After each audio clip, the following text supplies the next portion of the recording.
सर्वांना सप्रेम नमस्कार. आज हसायला येते हे जे म्हणतायत विकास झाला विकास झाला. बघा प्रत्यक्षात विकास बघायचा. आज या कालव्याची अवस्था बघा, तिकडे बघा कशा प्रकारे जे सांडपाणी सोडलं जातं ते कशा प्रकारे इथे कचरा टाकलेला आहे आणि हा यांचा विकास आहे. हे रस्ते बघा काय विकास आहे, बघितलात यांचा विकास बघितलात. हे विरोधक सातत्याने बोलतायत गेले कित्येक वर्ष इथे त्यांची सत्ता आहे.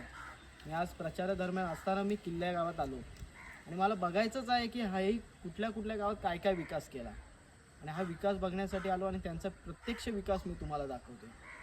आज इथे आले असताना मला निदर्शनात आलं की विकासाच्या नावाखाली कसा हक्काच झाला आहे. आज कित्येक समस्या इथे जाणवल्या. आमचीच MIDC, आमच्याच जमिनी आणि आज आम्ही तुमच्या इथं भिका मागू नोकऱ्यांसाठी. आज माझा तरुण किती बेरोजगार आहे. आता इथे जेव्हा मी माझ्या तरुणांशी चर्चा करत होतो, गेले 20-20 वर्ष 20-20 वर्ष एका कॉन्ट्रॅक्टमध्ये माझा तरुण सरतो. आणि कॉन्ट्रॅक्ट कोणाचे?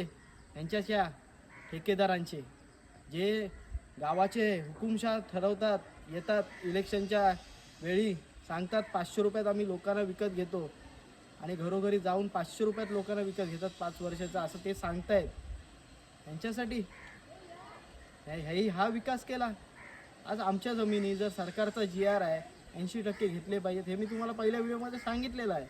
आणि दुसरी गोष्ट अशी आहे, जर 1 वर्ष कामगाराचं वर्तन चांगलं असेल, 120 दिवस जर कामगाराचं वर्तन चांगलं असेल तर त्या कामगाराला परमनंट करणं हे गरजेचं आहे. 120 किंवा 1 वर्षाच्या आत. मग का नाही परमनंट केलं जात? म्हणजे इथले पुढारी सांगतात, मला एका MIDCच्या अधिकाऱ्याने सांगितलं आणि एक अनुभव शेअर केला की इथले पुढारी सांगतात स्थानिक कामगाराला परमनंट करू नका, हा डोक्यावर बसेल. अहो जागे व्हा. अशा लोकांना मतदान करून आपण कुठेतरी राजशाहीच्या वळणावर चाललेलो आहे. डॉक्टर बाबासाहेबांचं संविधान आणि आपल्याला असलेले अधिकार जर आपल्याला वाचवायचे असतील तर खऱ्या अर्थाने लोकशाहीला मी तर सांगेन पैसे सगळ्यांचे घ्या, पण एक वेळा संधी द्या. नाही नंदनवन झालं तर आयुष्यात तुम्हाला कधी चेहरा दाखवणार नाही. धन्यवाद.